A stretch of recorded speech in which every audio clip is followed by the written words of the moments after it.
Hi, thanks for being with me today. I'm Jeff Stark. This is a fifth video of a series of videos that we've been titled Boys Becoming Men.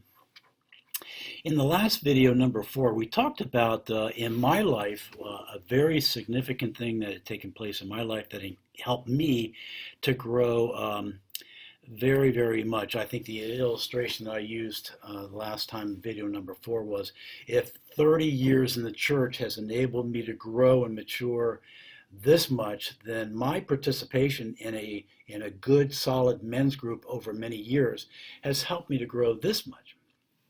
I don't think that's unusual as well. But with that in mind, I began very briefly to explain what are some of the ingredients that these makes for a successful men's group. Today, in video number 5, I'm going to give you 10 ideas that can be used and considered as you form your own men's group, and hopefully will, by virtue of these 10 things in your own men's group, it will be as valuable for you as it was valuable for me and the other men that I met with. Okay, so here are 10 parameters, 10 ideas that come in terms of forming this particular kind of a men's group. Going to have to go quickly, going to have to go briefly, but I think you'll get the idea what these things are. Okay, number 1. These groups have to be formed on a basis of a very solid commitment to one another. You're not late. You're making a commitment to be there every meeting. You're making a commitment to be there on time. You're making a commitment to be there for a year. This is a year commitment that you're making to meet with these men. At the end of that year's commitment, if you start in January and goes through the end of December, at the end of that December, everyone gathers together in the last meeting, and one of the things that they talk about is, do we want to continue this next year, and are we going to continue to make the same commitment to one another that we made the previous year? It's a year's commitment. That's to be reevaluated. The commitment is taken very, very seriously, but that's the kind of thing that a good men's group exists on and thrives in. Okay, number 2.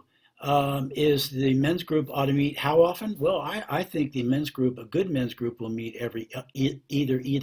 either every week or no longer than every other week.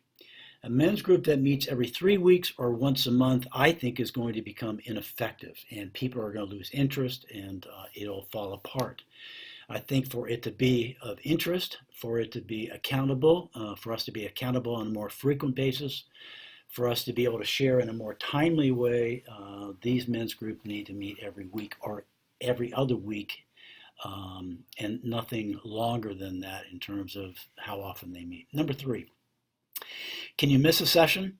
Nope, you can't miss a meeting unless there's an emergency.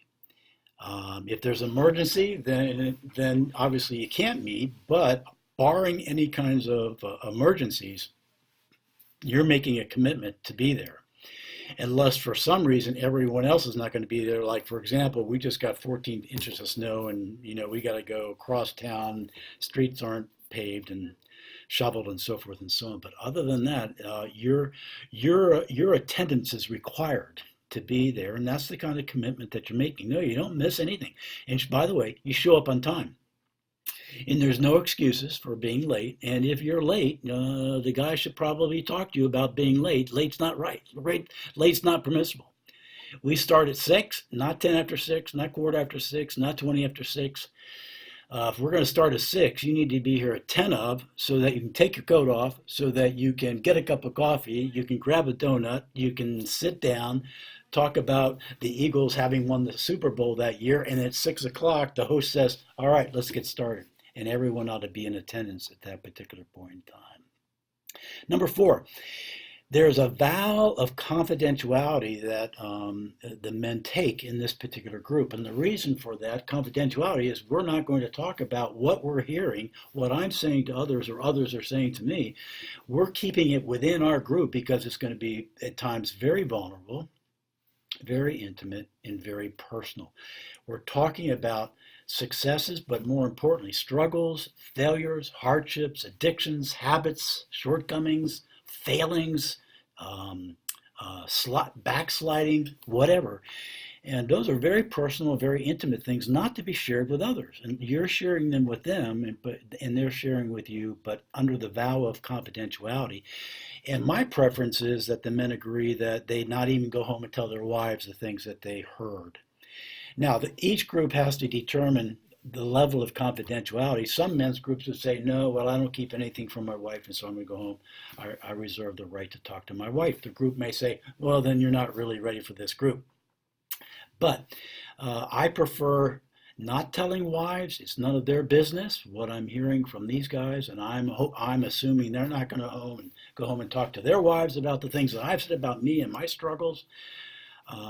So my advice is that you keep it within the group and never outside of the group. And in my mind, that would even include going home and talking to your wife about the things. Don't go home and say, I know I'm not supposed to tell you about this, but I want you to pray about this. And then you tell her about what he said. And then she says, oh, I won't tell anybody. But then she said, well, don't tell anybody, but I'll know you'll pray about that. And you don't want that to happen. Number 5. I think a good group is a group of about 5 people, 4 or 5 people, possibly 6, but nothing more than that. The reason for that is because everyone has a chance to share. Most of the people should probably share in every session. You don't want to have so many that only a few can share. You want to keep the numbers down so that everybody at least has 5 or 10 minutes to share about the things that are going on in their life. You need some time to pray. You need some time to dialogue. And when the numbers get beyond 5, it gets to be rather difficult to be able to find time to be doing that kind of a thing. So I think now if you want 6 or 7, you probably start. There might be a time to start talking about dividing the group and having 2 different groups. But I think 5 is usually the max that's beneficial for this kind of a group. Where do they locate? Where do they meet? Well, you can meet in one location, but it has to be very private. The walls have to be very thick. The doors need to be closed. Kids can't be running in and out. Phones should not be ringing. Babies should not be crying on the other side of the wall.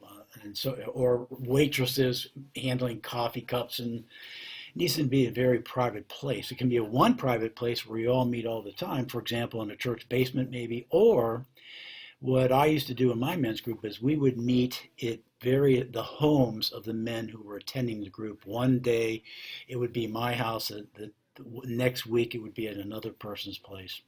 The person in whom is hosting is responsible for having coffee and donuts, whatever, ready on time, and would be leading that particular meeting, seeing that they start on time and end on time.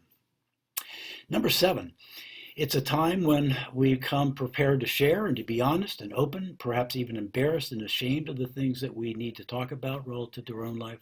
Obviously, we don't embarrass and shame the men if they talk about things that are going on in their lives that are vulnerable and private and such.